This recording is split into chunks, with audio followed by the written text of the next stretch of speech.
I need to fire my stylist. Because of get the shirt that you kept wearing, and you're like, that doesn't work for me anymore? No, because they because your stylist didn't. Yeah, your stylist didn't.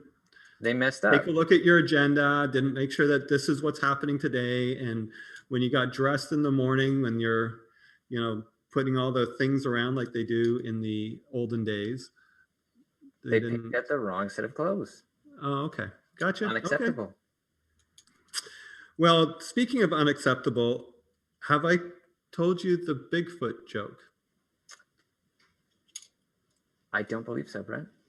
Okay, well, so hello everybody who's joining us for the marketing show. The marketing show starts with jokes because, we want to get everybody a chance to sort of get into the audience, into the auditorium of life. Humor start around.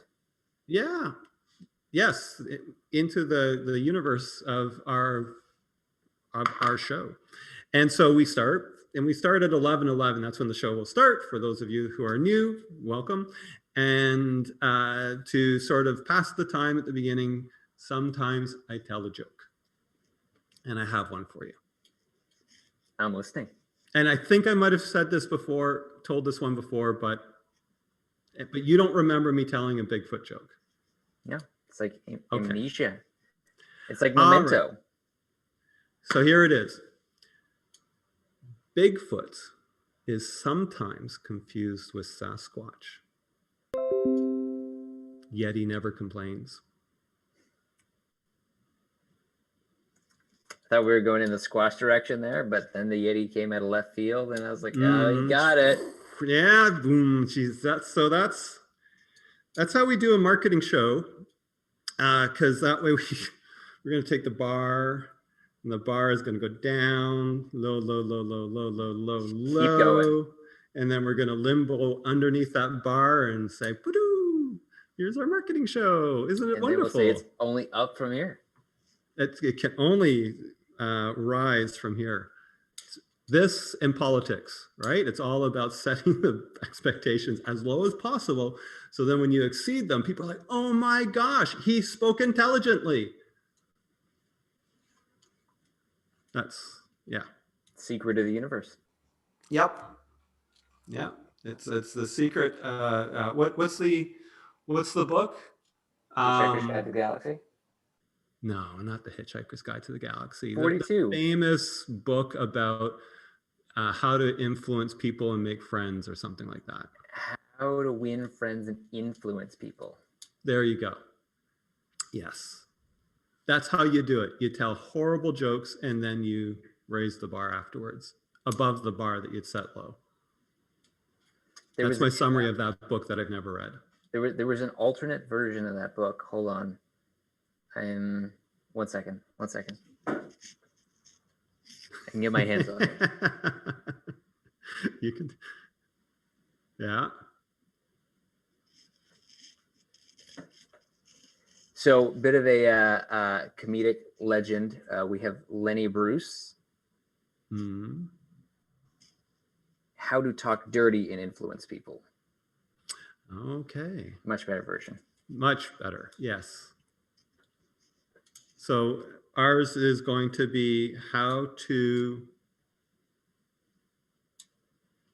tell pathetic jokes and influence people. Right? Just why not? Why not? It'll probably be the same pizzazz. Well, it'll probably be the lesser of the three, but you never know. This is like a new world, like Lenny Bruce and I can't remember the other fellow's name. Dale Carnegie. Sorry? Dale Carnegie? Dale Carnegie, yes. Dale Carnegie. I'm pretty certain it's Dale Carnegie. They were at a time where you weren't able to connect with like billions of people. The Blue Book. That's the Bible? Yes. Okay. Of course you have it. Of course I have it. Of course you have it. How to win friends and influence people. So anyways, our How else am I going to make friends? Exactly. I know. I agree with you.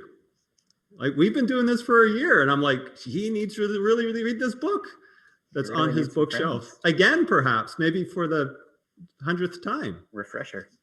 Yeah. Yeah. No, of course you don't need a refresher, Arthur. You're amazing. So anyways, but our book, How to Tell Pathetic Jokes and Influence People. How to Tell Pathetic Jokes, Win Friends, and Influence People. No, How to Tell Pathetic Jokes and Influence People. I'm kind of Juxtaposition. yeah, it could do better than them because we've got the internet. They didn't have the internet, and we do.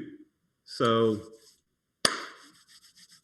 why not? We have access to billions of people. We have to get it translated using Google Translate right away. Okay, maybe we should do this. No, you're not. Oh, yeah. No. We can nail it. That's it. That's our intro. That's all you get. How to start a show and influence people. You've tuned in to COVID Marketing. How to wear Brent sunglasses Kobayashi and influence Arthur people. Tutt. The show to support small business not just to survive, but to thrive. How about how to cook eggs and influence people? How to thrive and influence people. All right. Yes, we are live with COVID Marketing, episode number 135, the show to support small business to thrive and influence people, get their customers to purchase from them every Tuesday at 11:11 Eastern Standard Time. If you have questions on marketing our business or, well, whatever, you let us know in the comments, wherever you find. Folks are watching this. I am Brent Kobayashi, president of Kobayashi Zeitguys, a marketing agency here in Toronto, Canada. And with me is Mr. Arthur Tutt, a marketing specialist at the KZ. And if you want to know how to win friends and influence people, make sure you hit that like, subscribe, and smash the notify bell button so you never miss another episode. Yeah. All right. So let's do this. What do we do today, Mr. Arthur Tutt? All right, now that we've made all the friends in the world, we have some questions. Some questions that came up from the Toronto School of Management last week. A few more to dive into here. Ones we didn't get to. That's right, because there's just so many, and we got some smart students here asking some smart questions. So to dive a little deeper, how much is the average budget that most businesses, small to medium size, should allocate to a Facebook campaign or generally to an ad campaign? Okay, so are we talking $50 here? Are we talking $10,000? Gotcha. Okay, so one of our so interesting question, because of course one of our past general managers always loved to say, "How do you measure the length of a string?" Whatever, it could be anything, right? But I'll answer this in a way that at least we're seeing for small businesses, and I actually argue large businesses can do this too, depending on their objectives and what they know. Of course, like a medium business or a large business might already know a lot of stuff from past campaigns, but let's just set the context here of you're a small business or you're a larger business and you're just starting off and you're experimenting with something. So typically what we're seeing is probably in the $1,000 to $2,000 a month ad spend to start, plus management and creative, so it can get larger. And if it's a startup, not necessarily like a tech startup or anything else like that, but a startup campaign, then we typically recommend or think that you should invest in the range of $2,000 to $3,000 to validate it early on per month. Well, actually, you could probably get away with maybe $4,000 or $5,000 over a 3-month period, but you do want to invest in that 3-month period. So probably about $6,000 in that 3-month period of combined ad spend / management / get some creative quickly out the door. And that will allow you to, geez, this is so broad. This is actually kind of ridiculous to answer because, industry changes this, the actual business's cash flow changes this, the actual thing that you're trying to sell changes this, but we're finding that what I'm observing is that will give you a sense of what's going on in the marketplace. Are you able to do the things you're supposed to do as a business to convert? Are you able to get your messaging out there as a first pass? It's almost like that will test your assumptions. If it doesn't work, that doesn't mean that you don't have something. It's just that your initial out of the gate gut instincts, you need about that much to sort of really give it a test. And then you'd work with a firm that's maybe done this a lot, or a person that's done this a lot, so that you can use their gut instincts as well, just to get things going, like in terms of who you should target and messaging that you should do, and how you should approach it, the kind of creative that you're going to put out there. And then you have a decent chance of getting if the marketplace is ready for you, yay. But we've certainly seen it in a few cases where even though we were like, this could work, the marketplace wasn't ready. It was like there's too much other stuff that was going on that wasn't understood. But for most standard stuff where you already have a marketplace, you already, I don't know, whatever, you haircuts, you do this, and you have traffic and people buy from you that know you, and that type of thing, where it's not something that's completely new, but you have some other validation of your product or service, then yeah, this is a great starter budget, I'd say. I don't know, what do you?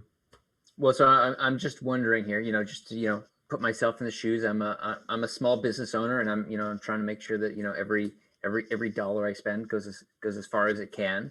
And, let's say I'm like, all right, it's time to expand my marketing. It's time to bring in a marketing agency here. And I'm trying to plan out for the year. Okay, how much budget should I be allocating so that we can do this in a serious way?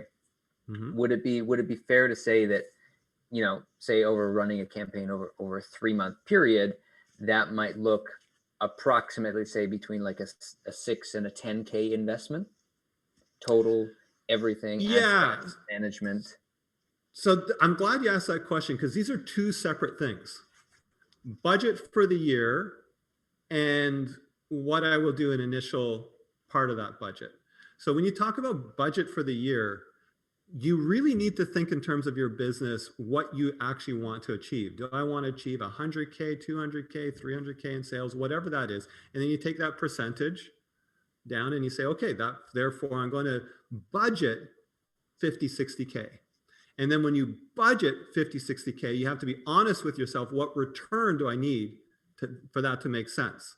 And for some people, it means, depending on how they acquire customers, it could mean I get enough leads that I get 30K in business, but those leads are high value in terms of lifetime value or near-term value. And it proves to me that I'm able to get marketplace traction and get people in the pipe and all that type of stuff. Some people, like at 60K, I need to have 60K in revenue. It's a loss, right? Obviously, because it takes money to deliver, but that will I know that I can scale that up, and therefore I've validated the fact that if I can get 60, if I can do this, then I can grow into this.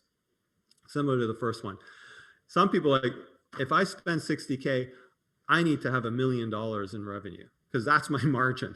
And I need it now because I don't have 60K, lying around. I need to get really returns. So take that budget and then say, what do I actually need in return from that budget? And then that's where you then go backwards to get to, well, what am I going to do over the next 2 to 3 months? And then, at a 60K thing for the year, you probably would spend 6 to 10K in those 3 months to really understand and get the thing up and going. It's enough money that you can understand your place in the marketplace. If you're really, really not sure, take your thing, pick up the phone and call people. Like, just literally try to sell your stuff. Don't invest much more. And as soon as you're able to, like, okay, I know how to sell this stuff, then you're like, now I just need to reach more people. And that still has its 6 to 10K at the beginning experimental phase, I'll call it. And then you can level up to your full year. But I would start with that experimental phase if this is new to you. Does that answer your question? I think it does. Yeah, I feel like that gives a good kind of budget range for people to kind of visualize what it would take, and then to understand, like, okay, if you're not quite at that point yet, there are some, bootstrapping methods, like you said, pick up the phone and just work on getting revenue in the short term as you build up to that point. Yeah, and there's nothing wrong with saying, and as you work your way backwards, you might work your way backwards to $500 or $1,000 or $2,000, right? Whatever that happens to be. And realize that this is an experiment. You might literally blow that $2,000 and not get anything back, other than understanding a little bit more about whatever it is that you're doing, your creative, your marketplace, your targeting, who you thought you would speak to, how easy it is. Is the market really ready for you like you think, but maybe it's not, or whatever that sales process is. I would actually go so far, if you can arrange it, to use it to get leads versus sales, especially at the beginning. Because if you can, so for instance, one of the clients that we're working with is, we created a small little video for her, really, really quick, really cheap and cheerful, but professional enough that it'll not make people go, eh. And then tied it to a webinar. So lead gen form on Facebook or LinkedIn, fill out the lead gen form, and then you get registered for a webinar. And I don't care whether the people come to the webinar. I care that you got the leads and you can call them up, not just because you want to sell that thing, that product, it could be a product as well to that person, but more because you want to get real world data and understand people and see, do they want to buy? Is it easy to sell to them because they're really wanting this, whatever it is that you're offering, and they're not kicking tires around and checking, doing a lot of competitive research, and they're just like, yeah, I'm ready to buy, and you seem wonderful to buy from. Even I would say, if you have a product, that would be great. You might want to go into like free sampling and have a lead gen thing where you can just talk with people and find out what's there and see what the marketplace actually is at. Because before that, we all think our stuff is so awesome because we see that there's this gap in the marketplace, and everybody should understand how perfect this amazing thing is. And until you start talking with people, you don't know. You really don't know what you're missing, because it's good for you, which means it's probably good for other people. It's just you don't know how easy it's going to be to get to them. Talk to people. Find your people. Hard. Yep, exactly. Talk to people. Find your people. As much as you can, talk to people. Sell. Actually sell. Say, would you buy this?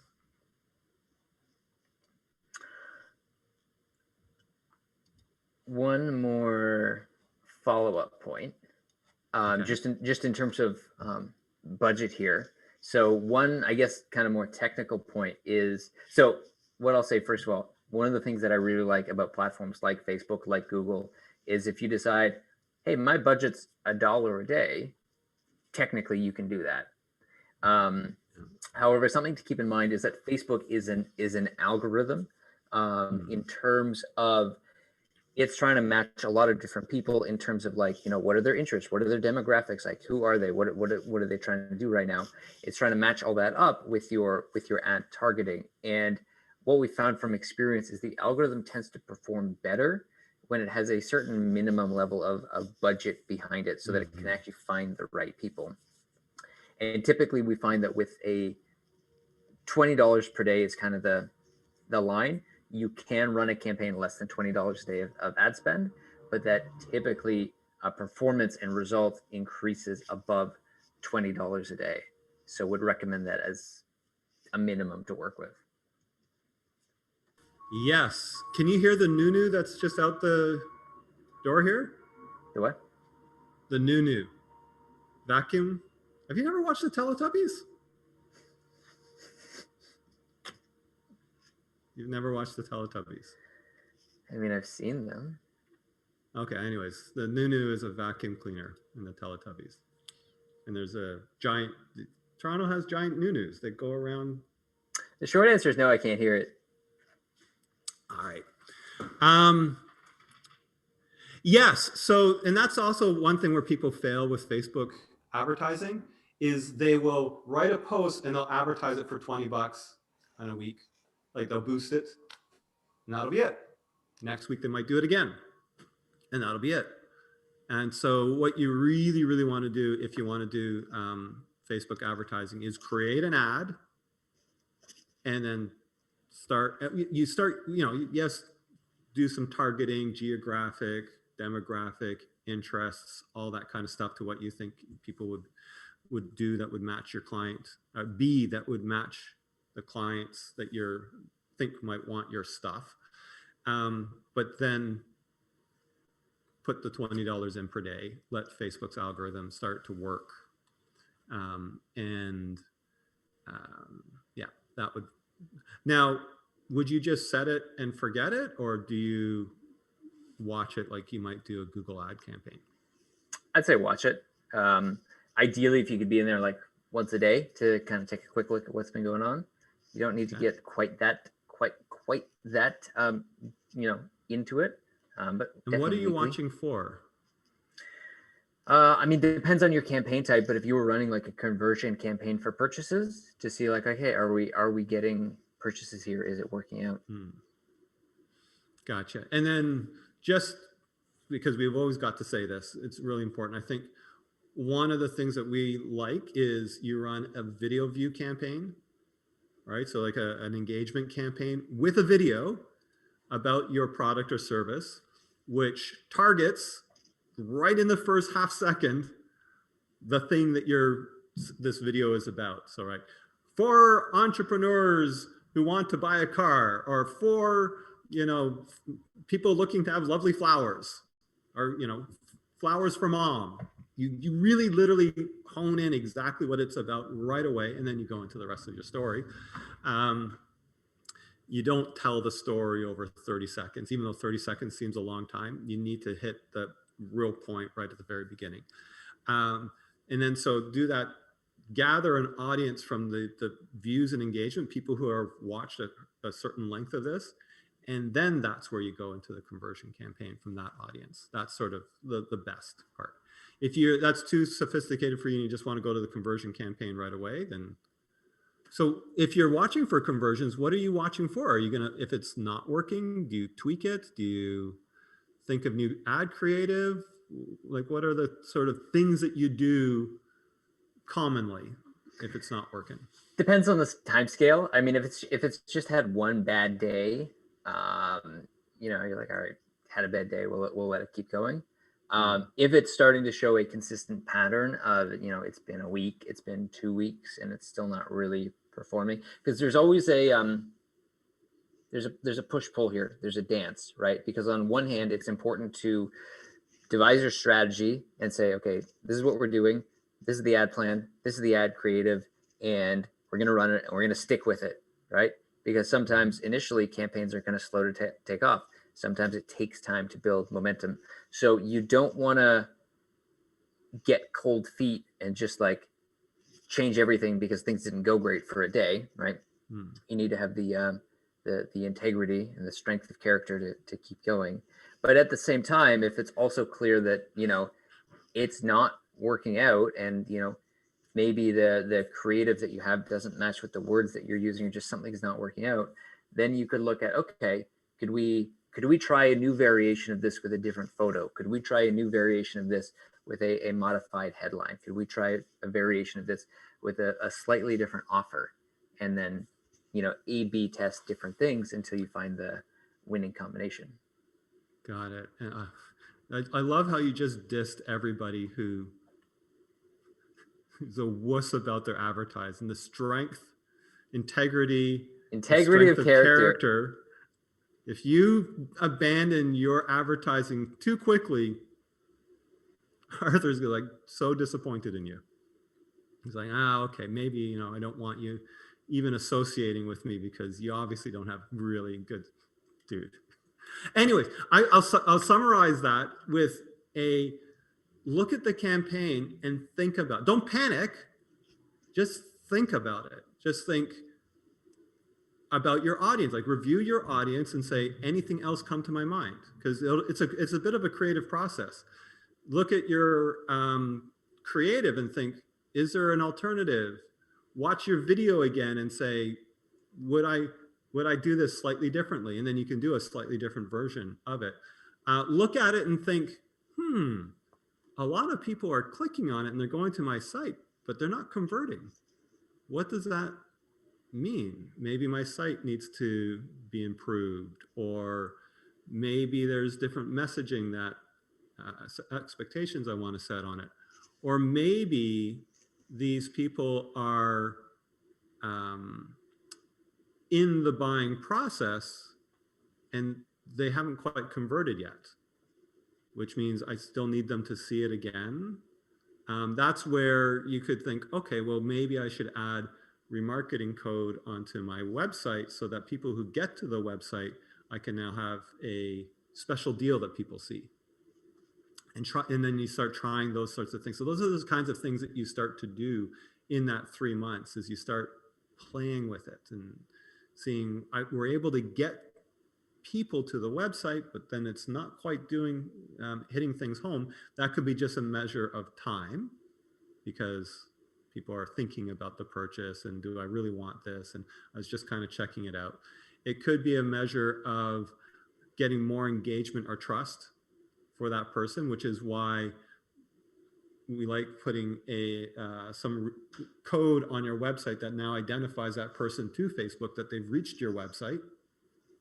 And that specifically, and now you can have a new campaign that you might add, which is a remarketing campaign that now shows slightly different creative. Maybe it is a testimonial for you. So now the person's like, oh, okay, I kind of do believe that plumber is the one that I want, or whatever.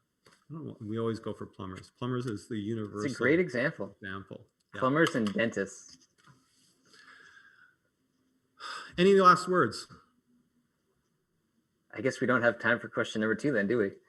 I thought question number 1 was going to be so, but it's good that we really dug in there. I'm really pleased that we dug in there. Yeah, absolutely. I think that was phenomenal. So we're going to have more Toronto School of Management digital marketing student questions. Maybe not next week. We'll keep this going, because I think the questions that they asked, absolutely brilliant. So love that.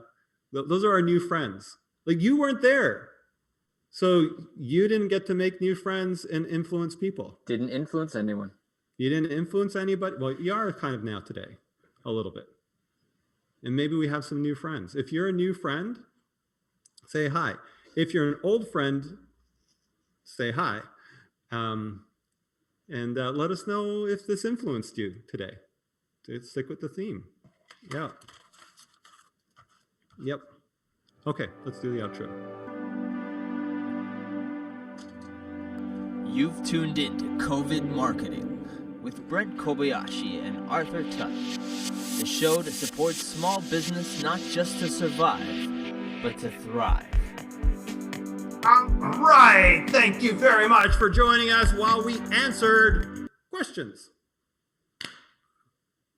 That's what a Q&A show is. And if you got questions, feel free to ask in the comments wherever you are watching this.